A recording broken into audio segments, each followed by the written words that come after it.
আসসালামু আলাইকুম প্রিয় চাকরি প্রার্থী ভাই ও বোনেরা, আজকে আপনাদের জন্য আরেকটি নতুন ভিডিও নিয়ে হাজির হলাম। আর এই ভিডিওতে আজকে আমরা আলোচনা করব রপ্তানি উন্নয়ন ব্যুরো একটা নিয়োগ বিজ্ঞপ্তি প্রকাশ করেছে। আমরা সেই নিয়োগ বিজ্ঞপ্তি নিয়ে আজকে বিস্তারিতভাবে আলোচনা করার চেষ্টা করব।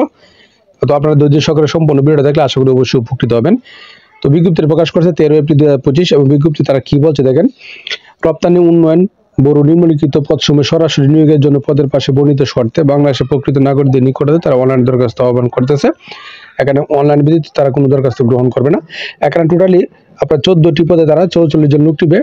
তো প্রথম নম্বর যে পদ সেটা হলো সহকারী পরিচালক, এখানে তারা 3 জন লোক টিবে এবং প্রত্যেকটা পদের বয়স সীমা কিন্তু সর্বোচ্চ 32 বছর পর্যন্ত এবং বাংলাদেশের সকল যারা প্রার্থীগণ কিন্তু এখানে আবেদন করতে পারবে, এই কথাটা আপনারা মনে রাখবেন। তো প্রথম পদ সহকারী পরিচালক, এখানে 3 জন লোক পেয়ে এবং এই পদে শিক্ষাগত যোগ্যতা মার্কেটিং, অর্থনীতি, সমাজবিজ্ঞান, পরিসংখ্যান বা ব্যবস্থাপনা, ব্যবসা প্রশাসন, লোক প্রশাসন দ্বিতীয় বিভাগে থাকতে হবে, স্নাতক মাস্টার্স থাকতে হবে দ্বিতীয় বিভাগে। এই যে সাবজেক্টগুলো আছে এই সাবজেক্টেতে। এবং 2 নম্বর যে পদ গবেষণা কর্মকর্তা, এখানে 1 জন লোক টিবে ও মার্কেটিং, অর্থনীতি, সমাজবিজ্ঞান, পরিসংখ্যান, ব্যবস্থাপনা, ব্যবসা প্রশাসন দ্বিতীয় বিভাগ থাকতে হবে মাস্টার্সে। এবং তথ্য কর্মকর্তা পদে 1 জন লোক টিবে সাংবাদিক অথবা আন্তর্জাতিক বিষয় সম্পর্কে দ্বিতীয় শ্রেণীতে স্নাতক মাস্টার্স পাস। এবং 3 নম্বর যে পদ নির্বাহী সহকারী, এখানে 2 জন লোক টিবে অর্থনীতি, পরিসংখ্যান, বাণিজ্যিক, সমাজবিজ্ঞান, রাষ্ট্রীয় বিজ্ঞানের স্নাতক ডিগ্রি।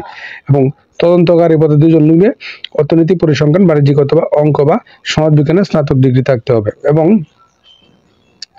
সহকারী জনসংযোগ কর্মকর্তা, এখানে 1 জন লোক নিবে স্নাতক ডিগ্রি অথবা সাংবাদিকতা এবং জনসংযোগ কাজে অভিজ্ঞ প্রার্থী যারা তাদেরকে অগ্রাধিকার প্রদান করা হবে। এবং 7 নম্বর যে পদ ইউডিএ কাম অ্যাকাউন্টেন্ট, 1 জন লোক টিবে বাণিজ্যিক স্নাতক এবং 60 মুদ্রাকরী কাম কম্পিউটার অপারেটর, 1 জন লোক টিবে।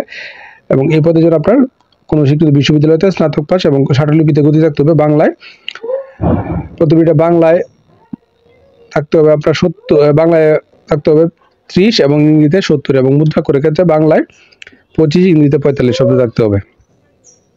অভ্যন্তরকারী পদে 1 জন লোক টিবে স্নাতক পাস এবং লাইব্রেরিয়ান পদে 1 জন লোক টিবে গ্রন্থাগার বিজ্ঞানে স্নাতক পাস হতে হবে। এবং নিম্ন মান সহকারী কাম কম্পিউটার মুদ্রাক্ষরিক পদে 14 জন লোক টিবে এবং শিক্ষাগত যোগ্যতা আপনার মাধ্যমিক উচ্চ মাধ্যমিক সার্টিফিকেট পরীক্ষা উত্তীর্ণ হতে হবে এবং মুদ্রা করে বাংলা থাকতে হবে 20, ইংরেজিতে 20 শব্দ। এবং গাড়ি চালক পদে 2 জন লোক টিবে আপনার এই পদের জন্য আপনার জুনিয়র স্কুল সার্টিফিকেট পরীক্ষা উত্তীর্ণ হলে আবেদন করতে পারবেন। এবং হালকা গাড়ি চালানো বৈধ ড্রাইভিং লাইসেন্স থাকতে হবে এবং অভিজ্ঞ চালক দ্বারা তাদেরকে এখানে অগ্রাধিকার প্রদান করা হবে। এবং অফিস সহায়ক পদে এখানে 7 জন লোক টিবে এসএসসি পাস হলে আপনি অফিস সহায়ক পদে আবেদন করতে পারবেন। এবং অফিস সহায়ক কাম নিরাপত্তা প্রহরী পদে 7 জন লোক টিবে এখানে এসএসসি পাস হলে আবেদন করতে পারবেন। এবং এই পদগুলোতে আবেদন করতে গেলে আপনাকে কিছু শর্ত অবশ্যই মানতে হবে। শর্তগুলো কি কি? 15 এপ্রিল 2025 তারিখে প্রার্থী বয়স 18 থেকে 32 বছরের ভিতরে হতে হবে এবং এখানে বয়স প্রমাণে এফিডেভিট গ্রহণযোগ্য নয়। এবং সকল পদের জন্য লিখিত মৌখিক পরীক্ষা গ্রহণ করা হবে। এবং 8, 11 এবং 12 ক্রমিকে বর্ণিত পদের জন্য লিখিত ব্যবহারিক পরীক্ষা উত্তীর্ণ প্রার্থীগণ এবং 1, 2, 3, 5, 6, 7, 9, 10, 13, 14 ক্রমিকে বর্ণিত পদের জন্য লিখিত পরীক্ষা উত্তীর্ণ প্রার্থীগণ মৌখিক পরীক্ষার জন্য বিবেচিত হবেন।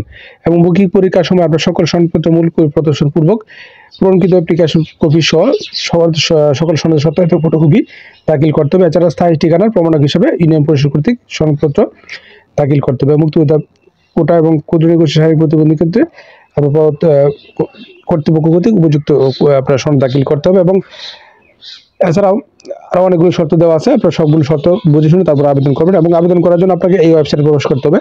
ওয়েবসাইট হলো epb.teletalk.com.bd। এই ওয়েবসাইটে প্রবেশ করে আপনি আবেদন করবেন। এবং আবেদনের শুরু তারিখ 23 এপ্রিল 2025 সকাল 10টা শুরু এবং শেষ হবে মে মাসের 22 তারিখ 2025 বিকাল 5 ঘটিকা। এই সময় আপনি আবেদন সম্পন্ন করবেন। এবং আবেদন করতে গেলে আপনার কাছে তারা টোটালি কত টাকা চার্জ করতে করবে এখানে দেখেন কি বলছে। পরীক্ষার ফি বাবদ আপনার কাছে তারা 1 থেকে 3 নং ক্রমিকে 223 টাকা এবং 4 থেকে 6 নং ক্রমিকে 168 টাকা পরীক্ষার ফি বাবদ চার্জ করতে করবে। এবং 7 থেকে 12 নং ক্রমিকে 112 টাকা এবং 13 থেকে 14 নং ক্রমিকে 56 টাকা পরীক্ষার ফি বাবদ চার্জ করতে করবে হবে। তবে সকল গ্রেডের ক্ষেত্রে অনগ্রসর ক্ষুদ্র নিগোষ্ঠী, শারীরিক প্রতিবন্ধী, তৃতীয় লিঙ্গের প্রার্থী যারা আছে তার ক্ষেত্রে সকল গ্রেডের 56 টাকা পরীক্ষার ফি বাবদ চার্জ করতে করা হবে।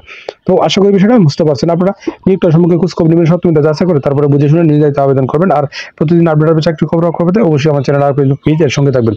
ধন্যবাদ সবাইকে এতক্ষণ সাথে থাকার জন্য।